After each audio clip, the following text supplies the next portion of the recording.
Que honra ter você conosco mais uma vez no Ponto de Partida. Você sabe, o seu programa de estudos da Bíblia na TV. O tema de hoje é um tema profundo, interessante e pouquíssimo pregado nas igrejas aí afora. Nós vamos estudar a respeito do santuário. Será que o santuário é algo apenas do Antigo Testamento? Será que existe um outro santuário no Novo Testamento? Será que essa ideia do santuário tem alguma coisa associada à nossa realidade hoje? É o que nós vamos estudar na Palavra de Deus. Aliás, eu convido você a pegar a sua Bíblia já, pegar aquela caneta, aquele marca-texto, para que você possa fazer as anotações e, inclusive, se desejar, interagir conosco no nosso Instagram, @adventistasasp. Combinado? Coloca lá a sua opinião, a sua dúvida, a sua sugestão de tema. Será um prazer a gente poder conversar com você por ali também. Agora, antes da gente começar o estudo, eu convido você, se puder, a fechar os olhos comigo para a gente orar e falar com Deus. Pai querido, muito obrigado porque estamos reunidos na Tua presença, cada um no seu lugar, mas com o único propósito de estudarmos a Tua Palavra, que ela fale mais uma vez ao nosso coração e que esse tema tão interessante possa fazer sentido com a ajuda do Teu Espírito. É o que eu te peço em nome e por amor de Jesus. Amém.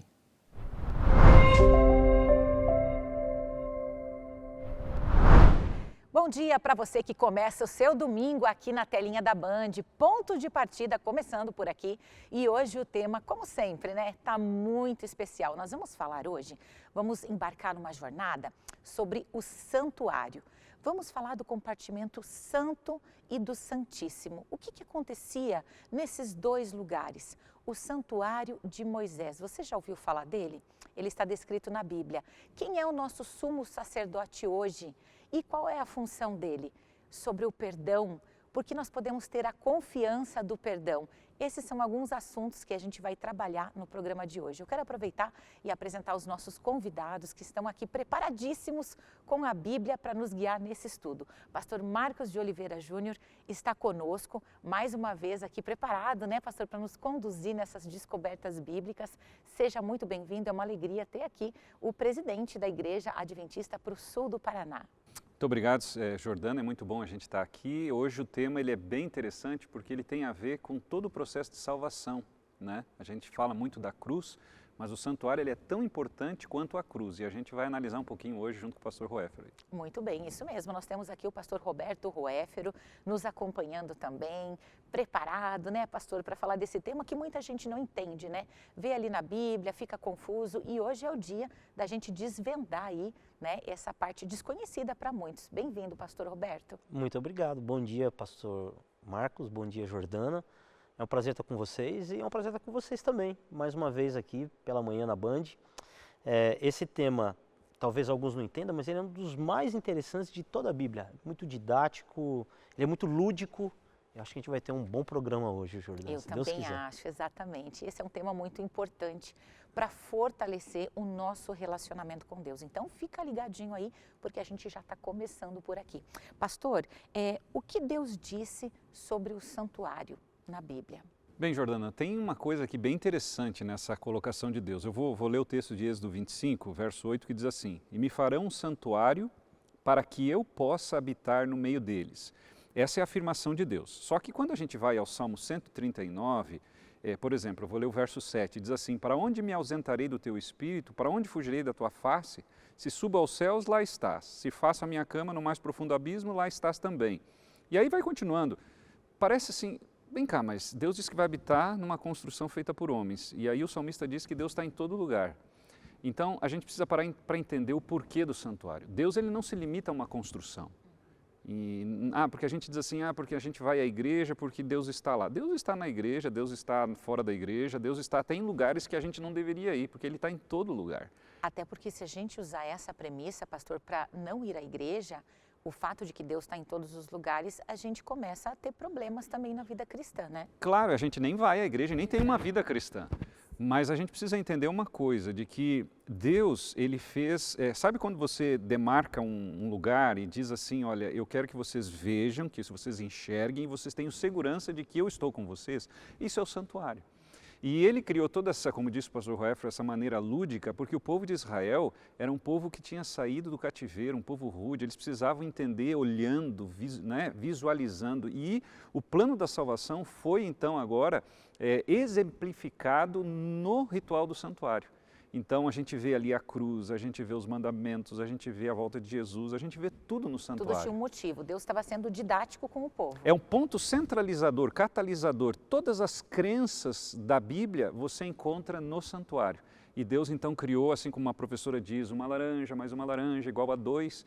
Então Deus agora cria todo esse sistema para ensinar o plano da salvação. Muito bem, a gente entende então, pastor Roeffer, que Deus fez uma casa, uma habitação para estar próximo do povo, para que o povo pudesse ver, né, de forma didática, como o pastor Marcos colocou aqui. Descreva para a gente, pastor, como é que era esse santuário, como é que ele era feito, quais eram as divisões dele? O santuário, ele era uma tenda, né? De maneira bem prática, o santuário ele era uma barraca, porque como o povo de Israel estava viajando pelo deserto para chegar até Canaã, não podia ter uma estrutura fixa que ficasse em um lugar só. A estrutura fixa só foi construída posteriormente no período do reinado de Salomão. Até ali o que existia era uma barraca, mas era uma barraca que Deus havia mandado construir. Então essa barraca era cercada por algumas cortinas ao redor, que formavam a primeira parte então daquilo ali era o pátio, né, que separava o que era exterior, o que estava fora do pátio, para o que era interior, o que estava dentro do pátio. No pátio, quando você entrava pela porta, o portão da frente do pátio, a primeira coisa que você via era o altar de holocausto, onde eram sacrificados ali cordeiros, bodes, os animais de sacrifício eram sacrificados ali naquele altar. Depois do altar, antes ainda da barraca mesmo, ficava uma pia de bronze, uma bacia de bronze, né? Onde eles iam lá e lavavam as mãos, se lavavam antes das cerimônias. Havia muitas cerimônias de lavagens que eles praticavam antes de praticar os sacrifícios. Depois tinha a barraca.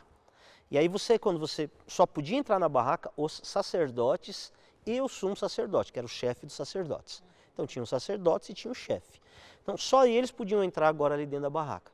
O adorador ficava até ali o altar do holocausto. Ele ficava no pátio. No pátio, no Certo. altar do holocausto no máximo. Para dentro da barraca, aí entrava, para dentro da tenda, entravam os sacerdotes e o sumo sacerdote. A primeira parte da barraca, ela tinha, quando você entrava assim, do lado esquerdo, ficava o candelabro, com 7 lâmpadas, né? 7 espiguinhas assim, entrava óleo ali e aquilo era aceso. Tinha uma razão prática, não tinha nenhuma janela naquela tenda. Então aquilo ali iluminava mesmo ali dentro e tinha um significado também.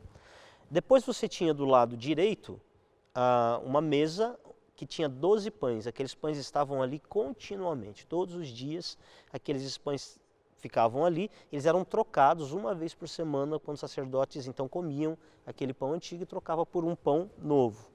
Depois tinha a barraca, era dividida em 2 partes. Uma parte maior, que se chamava lugar santo, que é onde estava o candelabro, estava também a mesa, e mais na frente ali, em frente à cortina que separava para o outro lado, que a Bíblia chama de véu, aquela cortina, ficava um altar de incenso. O incenso ele era feito de uma madeirinha com substâncias aromáticas e era queimado, então subia ali um cheiro agradável e uma fumaça branquinha ali dentro do santuário.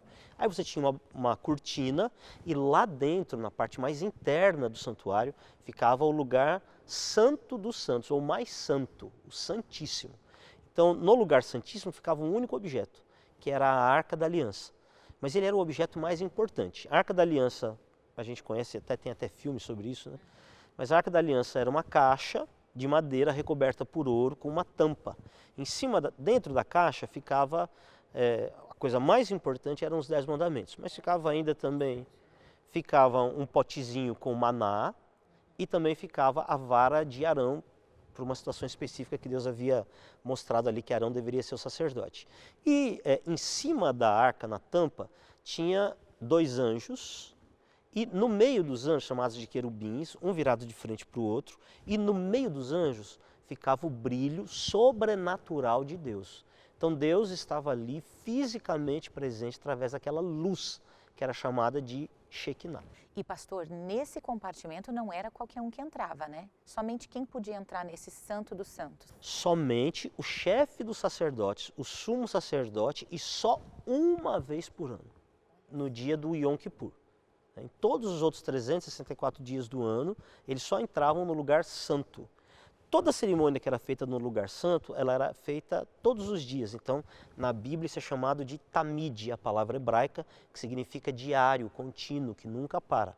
E lá dentro do Santo dos Santos era realizada uma vez por ano a cerimônia do Yom Kippur, quando o sacerdote entrava lá uma única vez.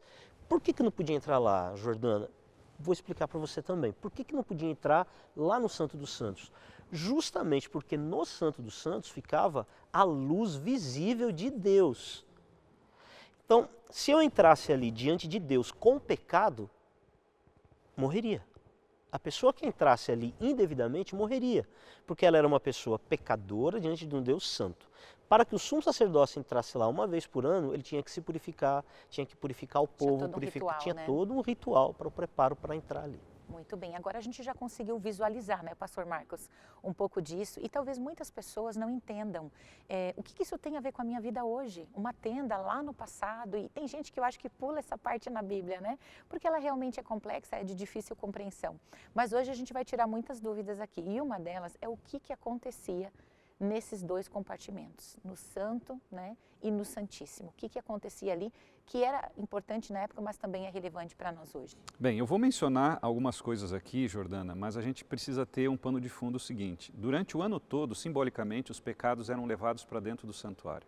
E aí, daqui a pouco a gente vai mencionar o dia da expiação, simbolicamente os pecados eram tirados. Tudo era simbolismo. Pastor, como que esses pecados eram levados? Para a gente entender isso melhor. Veja, a Bíblia fala de que sem derramamento de sangue não há perdão.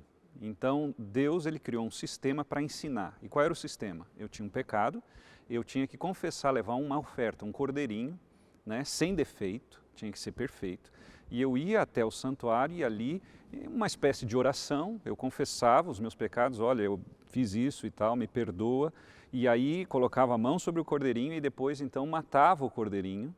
E esse sangue era levado então pelo sacerdote como o meu pecado e era depositado durante o ano todo, vamos imaginar assim, né, tudo simbólico, dentro do santuário. Então é como se fosse acumulando pecados, e acumulando, acumulando, acumulando.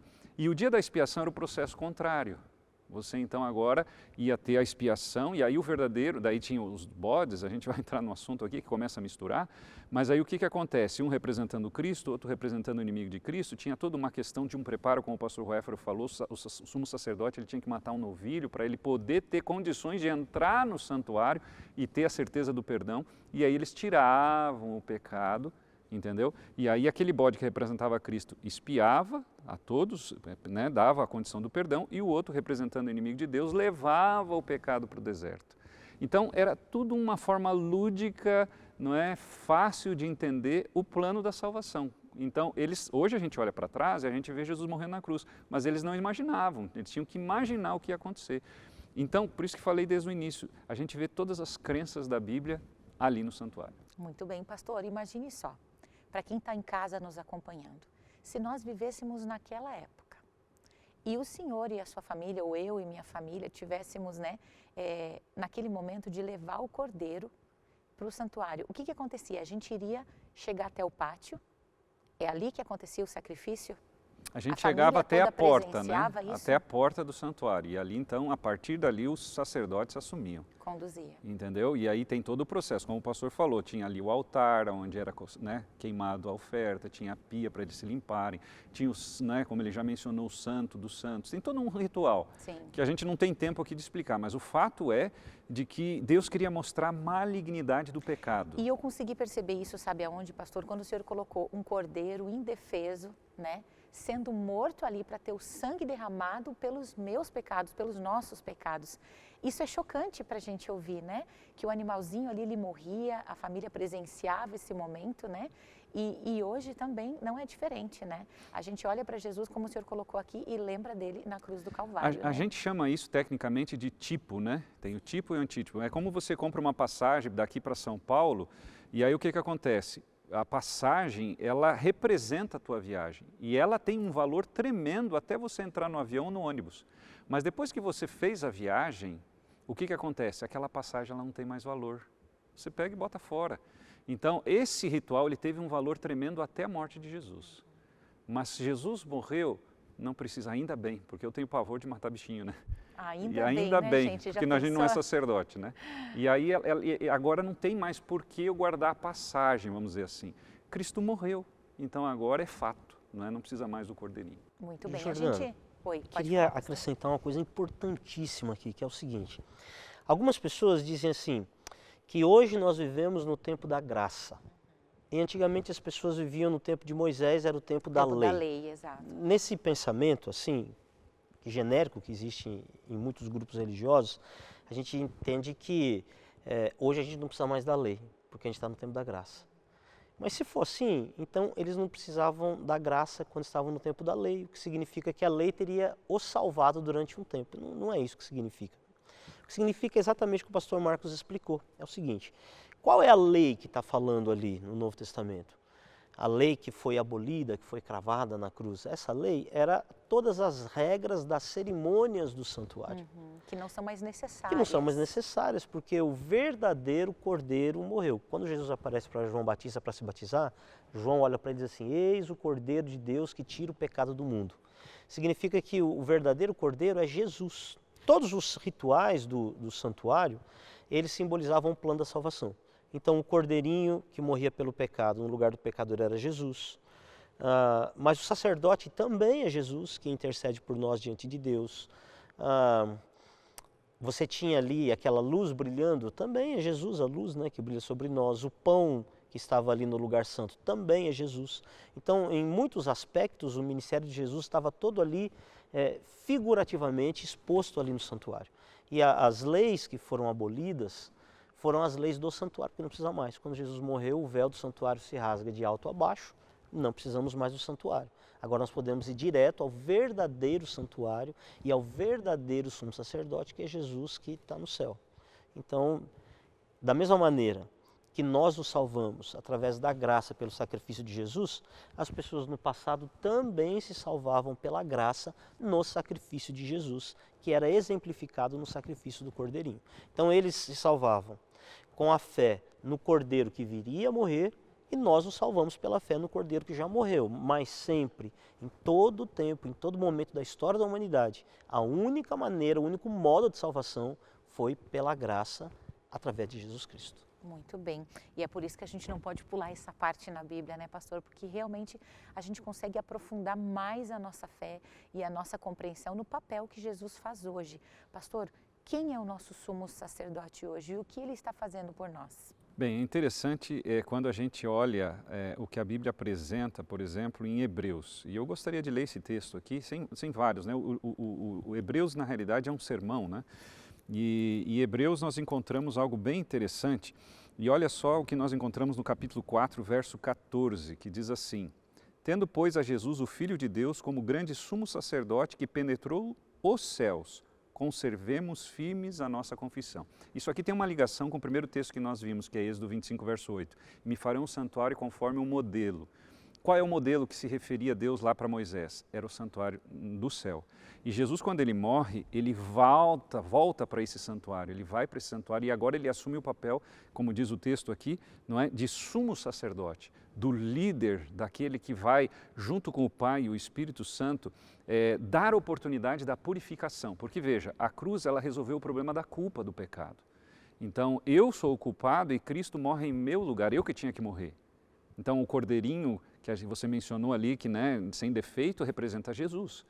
Então, eu que tinha que morrer porque eu que pequei, mas Jesus vai no meu lugar. Só que eu continuo pecador.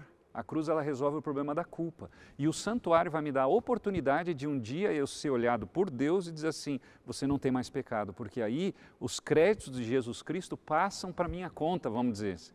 E isso é maravilhoso, porque a gente vê assim um plano perfeito, um Deus que se importa com todo o processo. E Ele está agora intercedendo diante de Deus Pai, que é o juiz. Ele é o nosso advogado. Então você comete um erro, pede perdão, e por isso que a gente ora em nome de Jesus, né? Jesus ensinou, quando você orar, vá ao Pai em meu nome. Por que a gente ora em nome dele? Porque ele é o nosso sumo sacerdote, ele é o nosso advogado.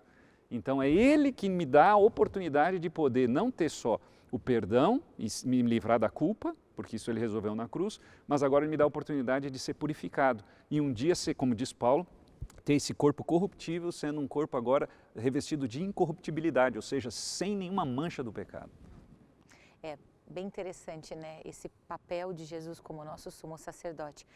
Pastor Roéfero, a gente viu aqui através das palavras do pastor Marcos que o santuário que a gente vê ali descrito no Antigo Testamento, ele era então uma réplica de um santuário que veio primeiro, que serviu como modelo que inspirou esse santuário aqui na Terra. Então, agora Jesus está nesse santuário e ele tem um papel importante que ele desempenha ali por nós.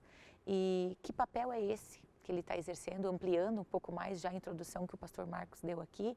E até quando ele vai ficar nesse santuário? Muito bem. O santuário terrestre, ele era uma maquete. Para a gente entender bem, ele era uma maquete do verdadeiro santuário que está no céu. Hebreus 8:1 diz assim, ora, o essencial das coisas que temos dito é que possuímos tal sumo sacerdote que se assentou à destra do trono da majestade nos céus, como ministro do santuário e do verdadeiro tabernáculo que o Senhor erigiu e não o homem. Então, o tabernáculo do céu não foi o ser humano que construiu, foi Deus quem construiu. E hoje Jesus está lá nesse tabernáculo no céu, exercendo o seu ministério sacerdotal. Veja, quando Jesus ainda não era o sumo sacerdote, antes dele vir aqui na terra, cumprir sua missão, morrer, ressuscitar, ser aceito no céu e assumir a sua posição de sumo sacerdote lá no céu, o ser humano precisava de um sumo sacerdote humano aqui na terra, que era o papel do sumo sacerdote. O sumo sacerdote estava entre ele e Deus. Nós precisamos sempre de ter alguém entre nós e Deus. Desde que Adão e Eva pecaram, nós não podemos mais ir diretamente a Deus, face a face. Por que Jesus substituiu o sacerdote terrestre nesta função? E por que ele não o fazia antes? Porque Jesus não era humano antes. Então foi só depois que Jesus se tornou humano, que ele veio aqui nesse mundo, que ele morreu por nós. Segundo Hebreus, ele é um sacerdote da ordem de Melquisedeque. Então que Jesus pôde assumir o seu papel de sumo sacerdote no céu, no lugar dos sacerdotes humanos que habitavam na terra. Então Jesus, ele é o nosso sumo pontífice. Com uma mão, Jesus, ele é divino, ele estende a mão até Deus. E com a outra mão ele é humano, ele nos toca na humanidade. Então ele faz a ligação entre nós e Deus. Por isso que ele é o nosso sumo sacerdote e que hoje ele está ministrando, então, trabalhando no céu, né, no perdão dos nossos pecados. Veja que todo o ritual que acontecia na terra, no lugar santo, Jesus faz todos os dias no céu, que é o ritual do perdão dos pecados das pessoas. Jesus está lá. Apocalipse capítulo 16 diz que em algum momento, no futuro, o santuário do céu vai se encher de fumaça e ninguém mais poderá estar lá. Então, até este ponto da história, Jesus vai estar lá intercedendo por nós. Esse ponto já é um pouquinho antes da volta de Jesus, né? Até lá, Jesus vai estar lá intercedendo por nós e pedindo perdão pelos nossos pecados. João diz assim, que se alguém pecar, temos um advogado junto ao Pai, Jesus Cristo justo. E que maravilhoso, né, pastor Roberto, saber que esse advogado é o nosso amigo, é o nosso salvador, o nosso redentor. Isso nos enche de tranquilidade, né, pastor? Que confiança, pastor Marcos, a gente pode ter de, se a gente pecar, pedir perdão pelos nossos pecados? 1 João 9 diz assim, se confessarmos os nossos pecados, ele é fiel e justo para nos perdoar os pecados e nos purificar de toda injustiça. E isso me faz lembrar também o texto de 1 João 2:5, que diz assim, porquanto há um só Deus, um só mediador entre Deus e os homens, Cristo Jesus o homem. Acho que esse é um ponto que não deu para a gente explorar muito, mas assim, não há outra pessoa que possa fazer esse trabalho. Somente Ele. Ah, mas é uma pessoa que viveu no tempo de Jesus, ou alguém, um discípulo, um apóstolo, não. Nenhum líder religioso pode fazer essa mediação entre nós e Deus, só Jesus, porque o texto bíblico nos afirma isso. Muito bem, olha, o tema de hoje muito esclarecedor e com certeza a gente não conseguiu aqui esgotar todo esse assunto no estudo de hoje. E é por isso que eu quero convidar mais uma vez que você aponte a câmera do seu celular aqui para o QR Code que está aparecendo na tela da sua TV. o Ponto de Partida agora tem um estudo bíblico, um guia de estudos, onde você pode se aprofundar não só nesse, mas em diversos outros assuntos. São 14 temas no total, onde são trabalhadas questões bíblicas da vida cristã, do processo de santificação, dessa caminhada com Deus que é tão importante e que muitas vezes a gente não entende, não compreende. Então, agora você tem a oportunidade de receber esse guia de estudos, aí, essa revista do Ponto de Partida na sua casa. É só apontar a câmera do seu celular aqui e aí você pode enviar os seus dados e você vai receber essa revista gratuitamente aí no conforto aí da sua casa. Que maravilha, né? E olha, o tema de hoje realmente foi muito especial. Eu quero agradecer aos nossos convidados, Pastor Marcos, Pastor Ruéfero. Muito obrigada mais uma vez pelas excelentes, né, considerações, pela direção que vocês nos deram, pelos esclarecimentos que foram tão importantes. E que você possa, sim, se achegar a Jesus como o seu sumo sacerdote, com confiança de que Ele é fiel e justo para interceder por você, né, para intermediar esse relacionamento com Deus e que Ele pode perdoar os nossos pecados. Que Deus abençoe você, que você possa continuar cada dia buscando mais a palavra de Deus e permitindo que ela venha moldar, que ela venha transformar a sua vida e que você possa ter a certeza do perdão dele na sua vida. Um grande abraço e até o nosso próximo encontro aqui na telinha da Band, no Ponto de Partida. Olha, o assunto de hoje foi interessante, sim ou não? Eu tenho certeza de que coisas novas, de repente, foram apresentadas a você. E eu espero que você continue com essa paixão, com esse interesse de estudar a Bíblia, porque a Bíblia tem coisas extraordinárias, algumas delas escondidas, e todas elas relevantes para a nossa vida. A gente precisa buscar, estudar, cavar fundo, não é verdade? Para a gente entender a vontade e o plano de Deus para a nossa vida. Antes de dizer tchau, eu gostaria apenas de reforçar aquele convite que você já sabe. Vem aqui na Igreja Adventista Central de Curitiba, sempre às quartas-feiras ou domingos à noite, 19h30, ou sábado pela manhã, a partir das 9h10, 9h30. A gente está aqui para uma manhã de adoração e você é o nosso convidado, tá? Alameda, Dr. Carlos de Carvalho, número 400. Eu espero você aqui. Um abraço para você e até a próxima semana.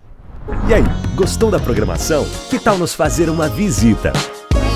Estamos localizados no centro de Curitiba, no endereço Alameda Dr. Carlos de Carvalho, número 400. Nossa igreja conta com estacionamento gratuito na entrada lateral. Hoje, às 19h30, daremos continuidade ao tema abordado no programa e esperamos você aqui, com uma equipe preparada para recebê-lo. Você será muito bem-vindo entre nós.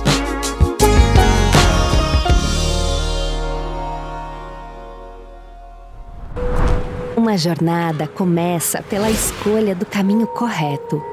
Decidir ser ou não ser, eis a verdadeira questão.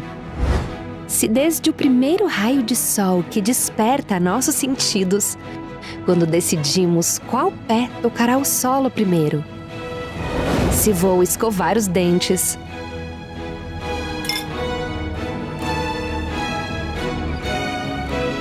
a roupa que vou vestir,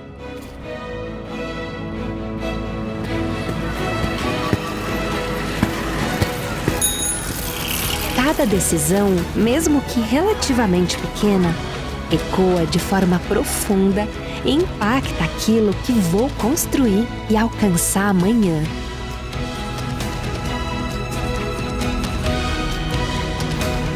Imagina a relevância de escolher o meu futuro profissional. Priorizar o caminho correto transforma a minha realidade e de todos ao meu redor. Me conecta com as pessoas certas. Surpreende o competitivo mercado de trabalho e me torna referência para iluminar o mundo. Educação Adventista, muito além do ensino.